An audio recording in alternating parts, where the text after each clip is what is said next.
નમસ્કાર દર્શક મિત્રો. ગણેશોત્સવ એની કોઈ મજા જ હોય છે. એમાંય તમે મુંબઈમાં હો, પુનામાં હો, વડોદરામાં હો, તો ગણેશોત્સવ આમ તો બધે જ ધામધૂમથી ઉજવાય છે. સુરતમાં પણ કદાચ એટલી જ ધામધૂમથી ઉજવાય છે.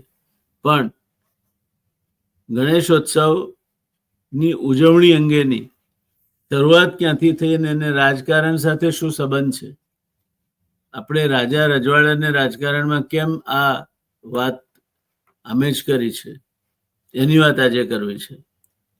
દોસ્તો, શ્રાવણ મહિનો પૂરો થતાં જ આપણે સૌ ગણેશોત્સવની તૈયારીમાં પડી જઈએ છીએ. ત્યારે આપણામાંથી ઘણા બધાને ખબર હશે કે ગણેશોત્સવની શરૂઆત આઝાદીની લડત લડતા અને સ્વરાજ્ય મારો જન્મસિદ્ધ અધિકાર છે એવી ઘોષણા કરનારા દેશભક્ત લોકમાન્ય બાલ ગંગાધર તિલકે આજથી લગભગ 125 કરતાં વધુ વર્ષ પહેલા મહારાષ્ટ્રના પુણે ખાતે પ્રથમ સાર્વજનિક ગણેશોત્સવની શરૂઆત કરી હતી. પ્રથમ ગણેશોત્સવની શરૂઆત પુણે ખાતે લોકમાન્ય તિલકે કરી. કારણ કે એ બાને લોકો ભેગા થાય, આમ ભેગા થાય તો તરત બ્રિટિશ સરકારને શંકા જાય. આ તો ઉત્સવના નિમિત્તે ભેગા થાય, એકબીજા સાથે વાત થાય, એકબીજા સાથે હળે મળે, એકબીજા સાથે ચર્ચા વિચારણાઓ થાય. એટલે ગણેશોત્સવના માધ્યમથી એમણે મહારાષ્ટ્રમાં પૂના ખાતે પ્રથમ સાર્વજનિક ગણેશોત્સવની શરૂઆત કરી હતી. ત્યાર પછી બીજા સાર્વજનિક ગણેશોત્સવની શરૂઆત વડોદરામાં વ્યાયામવીર જુમ્મા દાદાએ કરી હતી. વડોદરામાં લગભગ 120 વર્ષ પહેલા ગણેશોત્સવની શરૂઆત થઈ હતી. લોકમાન્ય તિલકે જુમ્મા દાદા સાથે સંપર્ક કરી વડોદરામાં સાર્વજનિક ગણેશોત્સવ શરૂ કરવાનું એમને સૂચના આપી અને ત્યાર પછી સને 1900ની સાલથી વડોદરામાં ગણેશોત્સવની પરંપરાગત ઉજવણી શરૂ થઈ. લોકમાન્ય તિલક મહારાષ્ટ્રીયન બ્રાહ્મણ હતા, પરમ ગણેશ ભક્ત હતા. તેમણે મહારાષ્ટ્રમાં ગણેશ ચતુર્થીનો ઉત્સવ લોકોમાં ધાર્મિક ભાવનાનો વિકાસ થાય, રાષ્ટ્રીયતા જાગૃત કરવા માટેની એક મજબૂત ચળવળ સ્વરૂપે ગણેશોત્સવ શરૂ કર્યો. કારણ કે બ્રિટિશ સરકાર તે વખતે ભારતમાં કોઈ પણ પ્રકારની સભાઓ કે રેલીઓ યોજવા ઉપર પ્રતિબંધ મૂક્યો હતો. આનો ઉકેલ શોધતા લોકમાન્ય તિલકે સ્વાતંત્ર્ય સેનાનીઓને ભેગા કરવા માટે ગણેશોત્સવની ઉજવણી કરવાનું નક્કી કર્યું. નાના પાયે શરૂ થયેલ ધાર્મિક અને દેશભક્તિ જગાવનાર આ ઉત્સવ આજે માત્ર દેશભરમાં જ નહીં પણ વિદેશમાં પણ ધામધૂમથી ઉજવાય છે. આજે તો ગામ હોય કે નગર, તમામ શેરીઓમાં સામૂહિક ગણેશોત્સવ મહોત્સવ થાય છે. આથી આગળ વધી હવે ગણેશોત્સવ ઘરો સુધી પહોંચ્યો છે. લોકો પોતાના ઘરે 1 દિવસ, 3 દિવસ, 5 દિવસ માટે બાપાને લાવે છે, શ્રીજીની પૂજા અર્ચના કરે છે અને વિદાય કરે છે.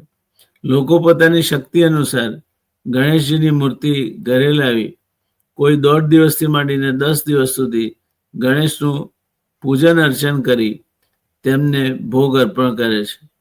છેલ્લા દિવસે ભાવિકો ઢોલના નાદ સાથે સરઘસ કાઢી ગણપતિ બાપ્પા મોર્યા, પુઢच्या वर्षी लवकरिया, ગણપતિ ગેલે ગાવાલા, ચેન પડે ના આવાલા, બાપા મોરિયા રે, બાપા મોરિયા રે એવા નારા લગાવે છે અને ગણેશજીની મૂર્તિનું નદી, તળાવ કે સમુદ્રમાં વિસર્જન કરે છે.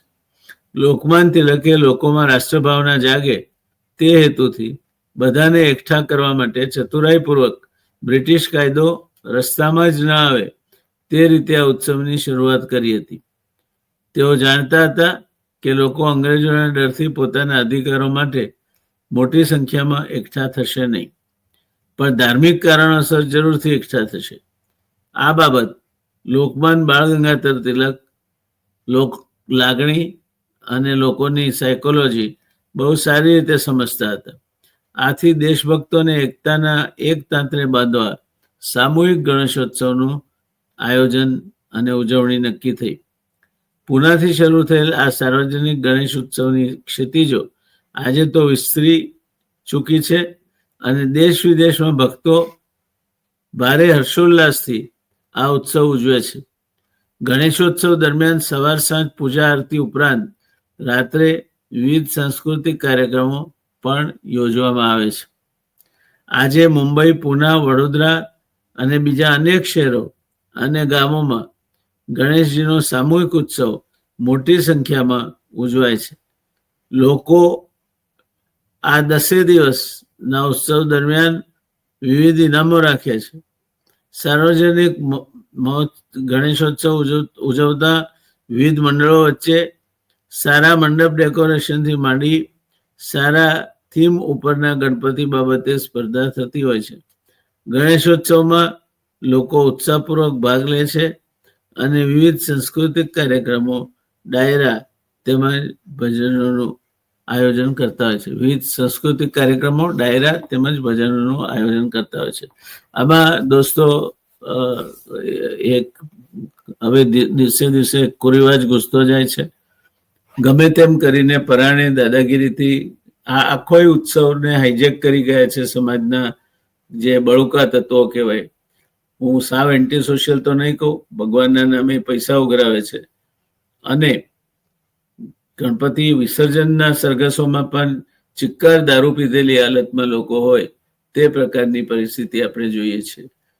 એટલે ગણપતિ ઉત્સવ એ ધાર્મિક, સાંસ્કૃતિક અથવા રાજનૈતિક જાગૃતિ માટેના ઉત્સવ મટી ગયો છે.